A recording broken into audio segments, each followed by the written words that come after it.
얼마 전 한국 이민자와 그 후손인 코리안 아메리칸의 삶을 그들의 목소리로 생생하게 전하는 Korean American Story라는 단체에서 올린 영상을 찾아보다가 반가운 얼굴을 보게 되었습니다. 우리 화면을 조금 여러분 잘 아시죠? 네, 바로 원로 목사님이신 이창순 목사님과 목사님의 가족의 모습이었습니다. 영상에서 이창순 목사님은 어린 시절 15살 때 6.25 전쟁으로 헤어진 아버지께 75년 만에 편지를 쓰고 그 편지를 두 자녀분들에게 읽어주셨습니다.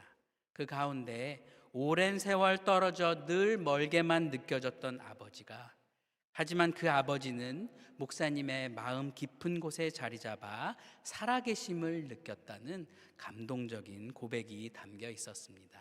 제가 목사님 조금 이 영상을 저희 예배 때 같이 봐도 될까요? 라고 좀 정중하게 부탁을 드렸는데 너무 흔쾌하게 허락을 해주셔서 앞부분만 저희가 잠깐 좀 보겠습니다. 다음 슬라이드로 넘겨주시면요. 네.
네, 감사합니다. 14분, 15분의 짧은 영상이었지만 제가 너무나 존경하고 사랑하는 이창수 목사님의 성품과 인격을 잘 볼 수 있었던 그런 영상이었습니다. 편지를 읽으신 후 이창순 목사님은 아버지에 대한 기억과 일화들을 자녀들에게 설명하시면서 그것이 자신의 삶과 신앙에 어떻게 영향을 미쳤는지를 자녀들과 함께 돌아보는 시간을 가졌는데 저에게 참 인상 깊은 장면이었습니다. 그런데 특별히 제 마음을 하나 더 움직였던 그런 모습들이 있었는데요.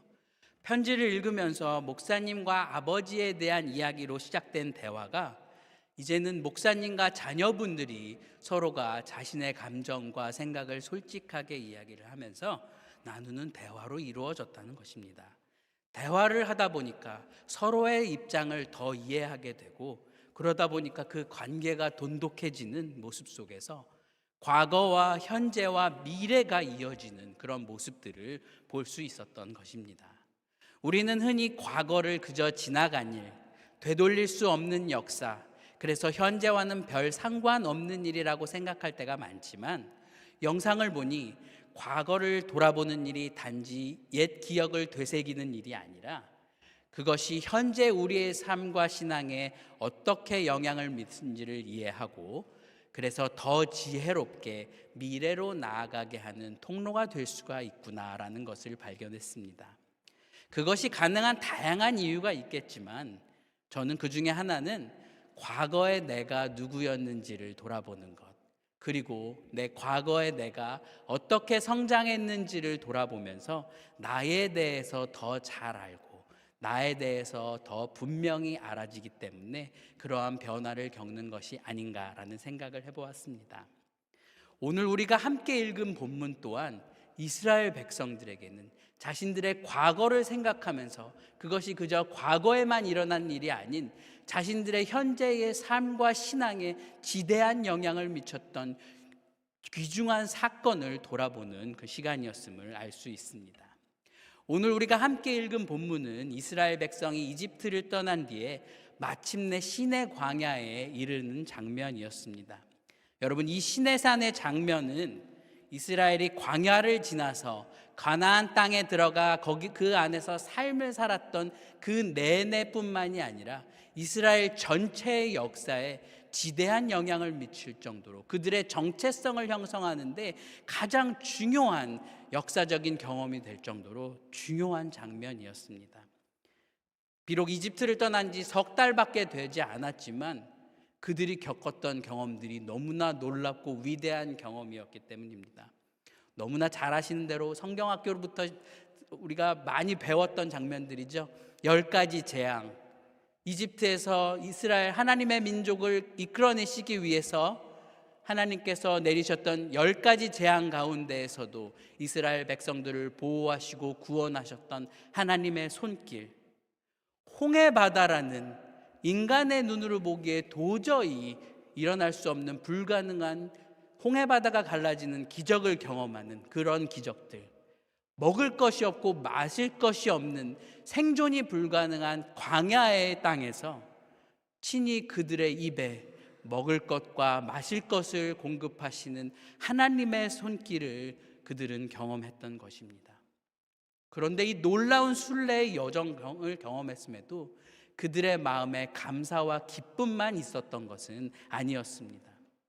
앞에는 어마어마한 홍해바다, 자신들을 가로막는 홍해바다, 뒤쪽에는 수많은 병거와 말을 이끌고 자신들을 추적하는 이집트의 군대를 보고 죽음의 공포에 빠진 이스라엘 백성은 애굽에 우리를 묻을 땅이 없어서 우리를 이곳에서 죽게 하느냐라고 모세와 하나님께 원망했습니다. 큰 바다가 갈라져서 바다가 있던 자리에서 마른 땅을 보게 하시고 그 마른 땅을 걷게 하시는 기적을 경험하였음에도 불구하고 당장 내 목이 마르는 갈증과 내 배를 엄습해오는 허기를 경험하면서 그런 우리의 가장 순수한 가장 기초적인 욕구가 채워지지 않았을 때 하나님을 원망하는 것을 보았던 것입니다. 그래서 급기야 출애굽기 17장 우리가 읽은 본문의 앞장에 보면은 하나님이 계신지 안 계신지를 시험해 보자는 하나님을 시험하는 지경에까지 이스라엘 백성들이 이르렀던 것입니다. 생명을 보존받는 은혜, 그 어떤 은혜보다도 제가 생각하기에는 큰 은혜라고 생각이 되는데, 생명을 보존받는 은혜를 경험하고도 현실의 불편과 어려움 속에서 늘 함께 하시겠다는 하나님의 약속을 저버리는 이스라엘의 모습을 볼 수 있었던 것입니다. 그런데 그에 반해서 하나님은 그동안의 여정을 어떻게 설명하고 계신가요? 4절의 말씀에 같이 나와 있는데 우리 함께 읽기 원합니다. 내가 애굽 사람에게 어떻게 행하였음과 내가 어떻게 독수리 날개로 너희를 업어 에게로 인도하였음을 너희가 보았느니라. 아멘. 이스라엘은 역경과 고난을 경험할 때마다 하나님이 너무 멀리 계신 것이 아닌가, 하나님이 너무 우리를 지켜보고만 계신 것이 아닌가, 하나님이 혹시 우리를 잊으신 것은 아닌가라고 의심했지만 하나님은 그럼에도 불구하고 그 자리에서 이스라엘 백성의 곁에서 그들과 함께 하셨다는 것입니다. 그들이 보기에는 여정의 모든 순간에 불평할 만한 위기와 고난이 가득 찬 그러한 여정이라고 생각했지만 하나님께서 보시기에는 은혜가 없이는 가능하지 않았던 은혜가 더해진 여정이 바로 이스라엘과 하나님이 함께 하셨던 순간이었던 것입니다. 그런데 본문은 특별히 하나님께서 한 동물의 모습, 이미지를 통하여서 하나님께서 어떻게 이스라엘에게 은혜를 베푸셨는지를 보여주는데요. 우리 스크린을 한번 보여주셨으면 좋겠습니다. 너무 멋있죠? 창공을 날아가는 독수리의 모습들, 파란 창공을 날아가는, 하나님께서는 왜 특별히 많은 동물 중에서 독수리의 이미지를 사용하셨을까요? 신명기 32장 11절에 보면은 독수리가 자기 새끼의 비행 훈련을 위해 일부러 둥지를 흩뜨려서 새끼를 떨어뜨린 다음에 그 새끼를 받아서 자기의 날개로 감싸서 그 비행의 모든 여정 가운데 새끼를 돌보면서 나는 훈련, 비행 훈련을 가르치는 모습들을 담고 있습니다. 성경의 저자들은 이 독수리의 모습이 마치 우리의 모든 발걸음 하나하나를 그냥 지나치지 않으시고 허투루 보지 않으시고 보호하시면서 당신의 세심하심으로 한 걸음 한 걸음 우리의 삶의 여정 가운데 동행하시는 하나님을 고백하고 있다고 보았던 것입니다. 그래서 이 독수리의 모습을 사용했던 것이지요. 그런데 여기서 한 가지 더 재미있는 사실이 있는데요. 다음 사진을 보여주시면 감사하겠습니다. 고대 이집트에는 메크베트라는 독수리 여신이 있었고, 이 독수리의 여신은 이집트 땅과 그 땅 안에 살고 있는 모든 백성을 마치 어머니처럼 보호하는 역할을 하는 신이 바로 이 메크베트라는 독수리 여신이었다고 합니다. 그래서 사람들은 이 메크베트에게 자신들을 보호해 줄 것을 기대했다는 것이지요. 그런데 오랜 기간 이집트 땅에서 노예 생활을 했던 이스라엘 백성이 이제 그 노예의 사슬을 끊고 이집트 땅 밖으로 한 발을 내딛는 순간 메크베트의 보호에서부터 떠나게 되는 것입니다. 어머니의 보호, 우리가 어머니를 생각하면은 늘 돌봄과 보호와 아낌없는 헌신을 주는 존재라고 생각을 하는데, 이스라엘 백성들에게 있어서 얼마나 두려운 순간이었을까. 재밌는 것이요, 심리학에서는 아기가 자라는 가운데 먼저 자신의 이렇게 자아를 발달시키고 자기가 하나의 개인으로 성장하는 과정 중에서 중요한 순간이 하나가 있는데, 바로 자리에서 서서 한 발을 디디는 것이라고 합니다. 자리에서 일어나서 한 발을 디디었을 때 자기를 돌보는 손길인 어머니와 멀어지는 경험, 그 보호자와 멀어지는 경험이 짜릿한 나를 발견하는 순간이기도 하지만, 반대로 나를 보호하는 전능한 손길로부터 멀어지는 그런 위험함, 위태로움을 경험하는 순간이라는 것입니다. 그런데 하나님께서는 무엇이라고 얘기하십니까? 이집트 땅을 보호하는 메크베트가 너희를 지켜주는 줄 알았지만, 이 모든 세상을 다스리시는 하나님께서 사실은 독수리처럼 모든 순간 가운데 너희를 날개에 업고 이곳까지 인도하셨다고 말씀하시는 것입니다. 우리가 서 있는 이 시간, 우리가 서 있는 이 자리에 하나님께서 우리를 버리지 않으시고 모든 순간 가운데 우리를 덮으시는, 그 은혜를 주시는 그런 하나님의 보이지 않는 손길이 있다는 것입니다. 이 시간 우리를 인도하시는 하나님의 은혜를 기억하면서 그 은혜 안에서 또 다시 믿음으로 살아가는 그런 다짐을 하는 우리 모두가 되기를 간절히 기도합니다. 그런데 오늘 본문은 여기에서 멈추지 않습니다. 출애굽기 19장은 이스라엘이 하나님의 은혜로 시내산에 도착했다는 여정의 기록에만 그치는 것이 아니었던 것입니다. 하나님이 시내산으로 온전히 이끄시는 그 은혜를 이스라엘 백성이 경험했다면, 그 은혜를 받은 이스라엘 백성은 이제 누구이며 그 은혜를 받은 우리는 어떠한 삶을 살아야 하는가를 하나님께서 우리에게 알려주시고 있는 본문이라는 것입니다. 그것이 5절과 6절에 잘 나타나 있는데요, 우리 함께 읽었으면 좋겠습니다.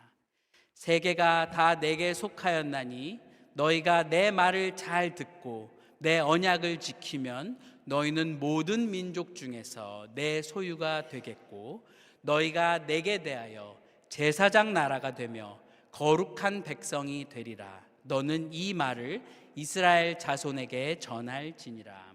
아멘. 하나님께서 이스라엘을 단지 이집트에서 건져내신 것은 정치적인 어떤 민족적인 해방에 그치지 않았습니다. 그것은 하나님의 백성으로 다시 세우시기 위한 영적인 해방이었던 것입니다. 이제 더 이상 그들은, 이스라엘 백성은 이집트의 노예, 세상의 권세의 노예가 아니었던 것입니다. 그리고 하나님께서는 새로운 이름을 주시죠. 하나님의 소유, 제사장 나라, 거룩한 백성이라는 것입니다. 여러분, 여기 내 소유라는 표현은요, 그저 내가 거저 얻은 것, 길 가다가 주운 것을 이야기하는 것이 아니고요, 치열한 전투 끝에 얻어낸 전리품을 이 내 소유로 부르고 있다는 것에 주목할 필요가 있습니다. 하나님을 적대하는 세력, 하나님과 맞서 싸우는 세력을 하나님께서 친히 이기신 다음에 그렇게 전리품으로 얻은 것 같은 그렇게 소중하고 특별한 존재가 이스라엘 백성이었다는 것입니다. 제사장 나라라는 말은 그저 이스라엘 백성이 구원을 받고 끝나는 것이 아니라 이스라엘 백성의 구원을 통해서 다른 백성들이 어떻게 구원받을지를 미리 보여주셨다는 것입니다. 마치 우리 크리스천들의 모습을 통하여서 예수 믿는 것은 저런 것이구나, 예수 믿는 사람은 저렇게 살아야 하구나, 예수 믿는 사람은 세상의 가치와는 다른 특별한 가치를 갖고 있구나를 가르쳐 주는 것이 이 제사장 나라의 본분이라는 것입니다. 마지막으로 거룩한 백성, 이집트의 가치와 방식이 아니라 세상의 성공, 승리 방정식이 아니라 하나님께 속한 백성으로 구별된 삶을 살아야 한다는 뜻입니다. 여러분, 소유, 제사장 나라, 성도 모두 교회와 성도를 지칭하는 아름다운 이름이지요.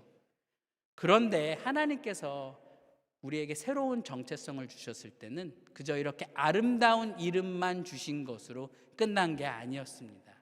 하나님은 이스라엘을 향해서 5절에서 분명하게 이야기하고 계시는데요, 너희가 내 말을 잘 듣고 내 언약을 지키면이라고 말씀을 하십니다. 하나님은 너희가 먼저 순종하면 내가 너희를 구원하겠다라고 말씀하지 않으셨습니다. 하나님께서는 먼저 독수리 날개로 그들을 업어 시내산까지 인도하신 다음에 그 은혜 안에서 이제 너희가 말씀에 응답하라고 백성들을 부르고 있으신 것입니다. 순종이 은혜를 얻기 위한 조건이 아니라 이미 받은 은혜에 대한 응답이라는 것입니다. 하나님의 백성답게 산다는 것이 무엇일까요? 많은 정의가 있을 것 같고 우리 나름대로 신앙생활을 하면서 서로 다른 생각들을 갖고 있을 것 같은데, 저는 하나님의 말씀을 듣고 그 말씀을 삶의 기준으로 삼으며 그 말씀에 따라 행동하며 살아가는 것이 바로 하나님의 백성답게 사는 것이라고 생각합니다. 우리가 세상을 살아가면서 말씀대로 살기 힘들게 하는 많은 소리들이 있습니다. 우리 세상의 소리들 들어보면 어떤가요? 내 이익에 조금이라도 반하면 가차없이 버리는 어떤 비인간화의 모습들, 물질을 다른 모든 것의 가치 위에 두어서 물질을 쫓는 일에 어떠한 수단과 노력과 희생도 행하는 것이 물질주의의 모습인 것 같습니다. 그런가 하면 사람들의 비판과 조롱과 비난과 헐뜯음과 같은 사람들의 말과 평가가 우리의 귀를 흐트럽게 할 때가 많이 있습니다. 그런가 하면요, 또 하나의 목소리가 있는데요, 내 안의 두려움, 과거의 상처나 미래에 대한 걱정들이, 사실 우리는 셀프톡이라고 얘기를 하는데, 우리가 삶을 살아가면서 내가 나 자신에게 이렇게 말하듯이 그러한 과거의 상처들이 드러나는 것들, 그런 다양한 목소리들이 우리가 삶을 살아가면서 경험을 할 수 있다는 것입니다.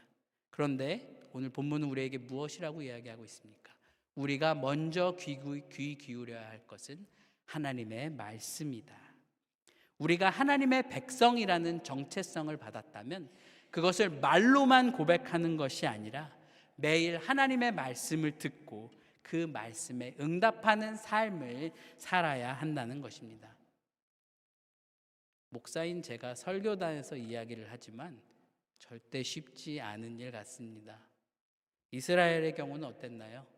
하나님과의 굳건한 언약을 맺고도 바로 그 다음에 금송아지를 만들어서 많은 사람들이 심판을 받았던 것을 우리는 보았습니다. 약속의 땅을 받고도 그 약속의 땅에 정찰을 다녀온 정찰대의 보고 가운데 하나님의 약속을 신뢰하지 못하고 돌아가자는 목소리를 주도하다가 출애굽 1세대가 가나안 땅에 입성하지 못하는 아픔을 겪기도 했습니다. 그렇기 때문에 하나님의 백성은 매일매일 은혜를 기억하면서, 받은 은혜를 기억하면서 매일매일 하나님의 말씀 앞에서는 훈련을 해야 한다는 것입니다. 여러분, 하나님의 말을 따르고 순종하여 하나님의 백성이라는 신앙의 정체성을 가진 사람은 위기의 시간이 와도 쉽게 무너지지 않습니다. 내가 원하는 상황이 일어나지 않거나 또 반대로 내가 원하지 않았던 상황이 일어나더라도 우리가 가야 할 앞길이 안개와 같이 어둑어둑해서 앞으로 나아가기 주저하고 망설임을 경험하는 그때에도 내가 누구인지를 분명히 알고 나를 부르신 하나님이 누구인지를 분명히 안다면 우리는 멈춰섰던 발걸음을 다시 떼어 앞으로 나아갈 수 있다는 것입니다. 그래서 저는 우리가 매일 하나님께 이렇게 물었으면 좋겠습니다. 하나님, 오늘 나는 어떻게 하나님의 말씀에 응답하여 하나님의 백성답게 살 수 있을까요? 하나님, 내가 내 성격과 내 약함, 내 본능대로 사는 것을 넘어서서 하나님을 믿는 백성대로 살고자 하는데, 그렇게 살기 위해 하나님께서 나에게 오늘 주신 말씀은 무엇인가요? 이 질문을 매일매일 붙잡고 말씀 앞에 매일매일 다시 서는 여러분과 제가 되었으면 좋겠습니다. 저는 오늘 본문을 읽으면서 사실 한 신앙인의 개인의 측면에서 개인의 삶을 묵상하기도 했지만 동시에 우리가 속한 신앙의 공동체에 대해서도 깊이 생각을 해보았습니다.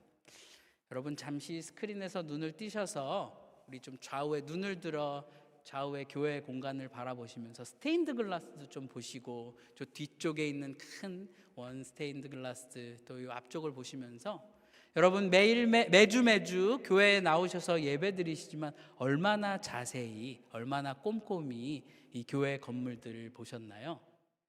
우리 교회를 방문해 주시거나 우리 교회에서 행사를 해 주시는 많은 분들이 맨 처음 우리 교회를 방문하면서 하시는 말씀이 이것입니다. 교회가 너무 아름답습니다. 이런 교회는요, 그냥 자리에 앉아서 예배 시간에 앉아만 있어도 은혜를 받을 것 같습니다. 지금 동일한 은혜를 다 받고 계신가요? 어떻게 보면 매주 우리가 경험하면서 너무너무 익숙해지는, 그런데 참 우리가 둘러보면 너무나 아름다운 예배당이 아닌가. 저는 가끔 오후에 쉬는 시간에 다 이렇게 조명이 꺼져 있을 때 이렇게 자리에 앉아서 스테인드 글라스를 보면은 밖에서 채광이 들어오는데 참 그 아름다운 모습을 보면서 굉장히 힐링을 받고는 합니다. 되게 이렇게 치유가 되는 경험을 많이 하는데요. 그리고 또 저는 한 가지 취미가 더 생겼는데 이렇게 쭉 보다가 내가 이전에 못 봤던 것들을 여기 이런 게 있었네 라면서 이렇게 시간이 날 때 또 이렇게 보긴 하는데, 지금은 예배 중이니까 지금은 하지 마시고 나중에 또 해주시면 감사하겠습니다. 그런데 제가 교회 생활 오랫동안 이 윌셔 교회에 다니신 분들을 통하여서 과거에 이 교회가 정말 많은 사람들이 모든 자리를 꽉꽉 채워서 하나님께 예배했던 그 과거의 기억들을 또한 저에게 많이들 이야기를 해주십니다. 얘기를 들어보니까 저 2층에 성가대석까지 꽉 차고 저 또 2층에 저희 뒤에 좌석까지 꽉 찰 정도로 이곳이 하나님을 찬양하는 하나의 목소리가 되어서 아름다운 모습으로 하나님께 영광을 돌리는 모습을 많이들 이야기를 해주십니다. 그때 부어주셨던 그 은혜가 너무나 그립고 또 그때 그 순간이 너무나도 그리워서 저에게 그런 이야기들을 많이 해주시는 것 같습니다. 또한 이민교회에 대한 여러분 많은 비판들이 있지만 저는 이민교회가 많은 이민자들에게 영적인 정서적인 안식처를 제공한 너무나 소중한 공간이라고 생각을 합니다. 더불어 우리의 삶에 이민자로서 필요한 것들이 너무나도 많지만 그 필요를 공급받을 수 없는 그 척박한 현실에서 많은 부분 도움을 받고 지지를 받았던 공간이 이 이민교회가 아니었나라는 생각을 해보게 됩니다.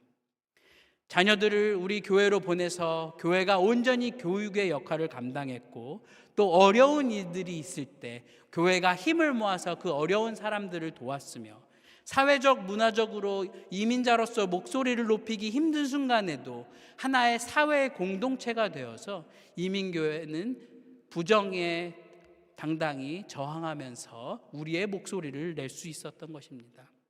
하나님께서 이 공동체를 너무나 사랑하시고 많은 은혜를 내려주셨던 것입니다.